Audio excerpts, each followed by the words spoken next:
Muito boa noite, como é que vocês estão? Tudo bem por aí? Vamos hoje para Provérbios capítulo 5. Nesse texto aqui, no capítulo 5 de Provérbios, a gente vê uma exortação bem intensa contra a imoralidade sexual, que é simbolizada aqui no texto pela mulher estranha. Salomão, ele é guiado aqui por sabedoria divina e não trata do assunto com leviandade.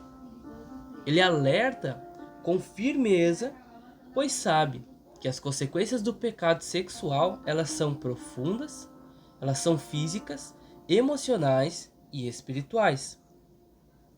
Para nós, esse capítulo se torna ainda mais urgente à vista de que o tempo vai se terminando enquanto nós estamos próximos da volta de Cristo. Se torna mais urgente à luz do chamado à santidade que o texto traz aqui para nós e da presença ativa do Espírito Santo em nós. Os versos 3 e 4 de Provérbios mostram que o Espírito Santo ele dá discernimento contra a sedução. 3 e 4 diz assim para nós: porque os lábios da mulher estranha destilam favos de mel, e o seu paladar é mais macio do que o azeite. Mas o seu fim é amargoso como o absinto, agudo como a espada de 2 fios. Esse verso aqui descreve como os lábios da mulher imoral, elas destilam esses favos de mel, mas o fim disso é amargoso como um absinto. O pecado sempre se apresenta dessa forma, atrativa, suave, doce, como se não fosse nada de errado, como se estivesse tudo certo, como se fosse o teu direito. Você precisa relaxar, você precisa disso também porque você merece, você trabalha, você busca as coisas, né, no seu dia a dia, e você merece também relaxar, ser, né, ter algo de bom, ser agraciado com algo de bom, mas com esses lábios enganosos, né, destilando esse favo de mel como se fosse algo bom, né? Então, o fim disso leva à destruição. Nós que temos o Espírito Santo, entendemos que o Espírito Santo ele é sensível a isso. Tanto é que lá em Tessalonicenses, Paulo vai orientar os Tessalonicenses sobre isso. O perigo e a aparência do mal. O necessário de se abster da aparência do mal. Ele escreveu assim para os Tessalonicenses, na sua carta, em 1 Tessalonicenses, o capítulo 5, verso 22. Abstende-vos de toda aparência do mal. Não é quando você estiver em dificuldade, ou você estiver em laço, ou você estiver no mal, numa pior. Da aparência. Quando surgir a aparência e o Espírito Santo te alertar contra o perigo daquilo, você se abstenha, você se afaste, você saia dali. O Espírito Santo é sensível nesse sentido. Ele te dá o discernimento contra a sedução do pecado. O discernimento espiritual é um dom poderoso em tempos de sedução sutil hoje em dia. O Espírito ele revela o que está por trás das aparências das coisas do mundo. O versículo 8 de Provérbios nos exorta o seguinte: afasta dela o teu caminho e não te aproximes da porta da sua casa.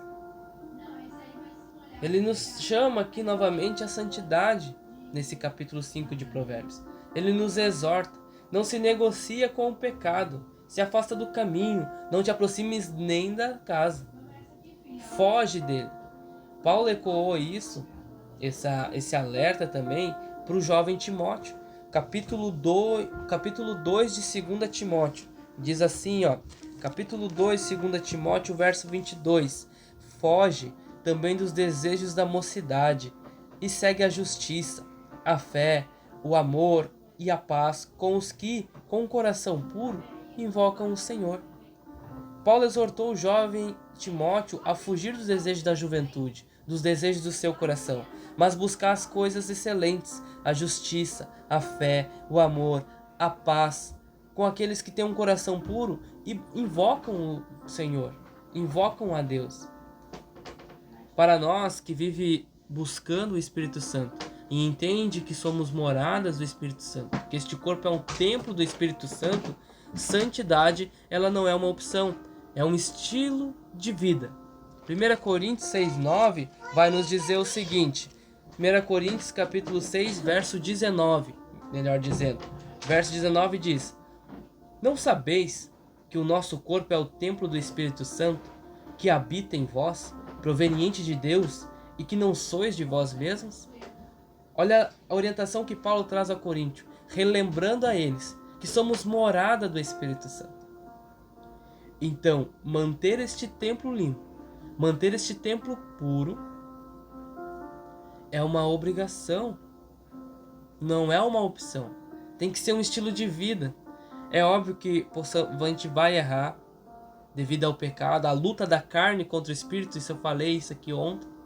Isso é constante.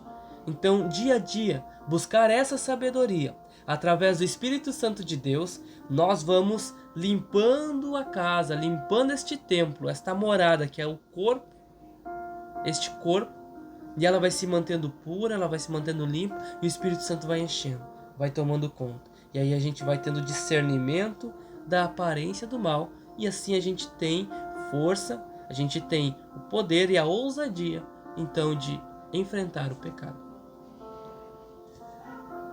O temor do Senhor é uma proteção nesse sentido. Capítulo 5 de Provérbios, o verso 21, nos lembra que Deus vê tudo. Diz assim: Porque os caminhos do homem estão perante os olhos do Senhor, e Ele aplana todas as suas carreiras. Isso não é apenas um alerta, meus irmãos, mas também é um consolo para nós. O temor do Senhor, a reverência profunda, é o início da sabedoria. Lembra Provérbios capítulo 1?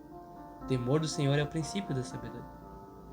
É a base da nossa vida espiritual. Ele nos guarda, mesmo quando ninguém está olhando. Por quê? Porque nós não precisamos de plateia para viver em santidade, para viver em pureza, para viver, né, de caráter, ter caráter. Ele sabe, Deus sabe, vem em secreto e honra a nós publicamente, para a glória do nome dele. Prazer e a fidelidade no caminho de Deus. A gente tem que aproveitar aquilo que Deus já nos deu, aquilo que nós temos, a nossa casa, a nossa família, o nosso casamento. Isso deve ser um prazer. E isso a gente vê aqui nos versos 15 até o 19, que nos diz assim: Bebe a água da tua cisterna e das correntes do teu poço. Derramar-se-iam por fora as tuas fontes, e pelas ruas os ribeiros de águas? Sejam para ti só, e não para os estranhos contigo. Seja bendito o teu manancial, e alegra-te com a mulher da tua mocidade, como serva amorosa e gazela graciosa. Sacinte os seus seios em todo o tempo, e pelo seu amor ser atraído perpetuamente. Aqui ele está falando sobre a alegria de viver essa vida conjugal, de viver essa vida conjugal saudável e fiel, de aproveitar aquilo que você tem, a sua cisterna. Ele está falando da cisterna que você possui, da água que você possui. Isso você deve beber. Isso não é para ninguém, isso é para você. Isso é seu. Então o seu casamento é seu. Aproveite, beba, derrame-se nesse casamento. Seja fiel, que seja um casamento saudável, que seja uma união saudável. A sua família, aproveite, se alegre, viva. Seja bendito o teu manancial, aquilo que você possui. É diferente do prazer momentâneo que a gente vê hoje no mundo, né? Porque o pecado é isso, ele é momentâneo, ele é passageiro. Você se sente sujo quando você peca, você se sente um lixo, desprezado, largado. Mas o prazer que Deus proporciona aqui, dentro de uma aliança, ele é puro, ele é duradouro, ele é abençoado. E o Espírito Santo, ele não só nos repreende nesse sentido, mas ele nos restaura.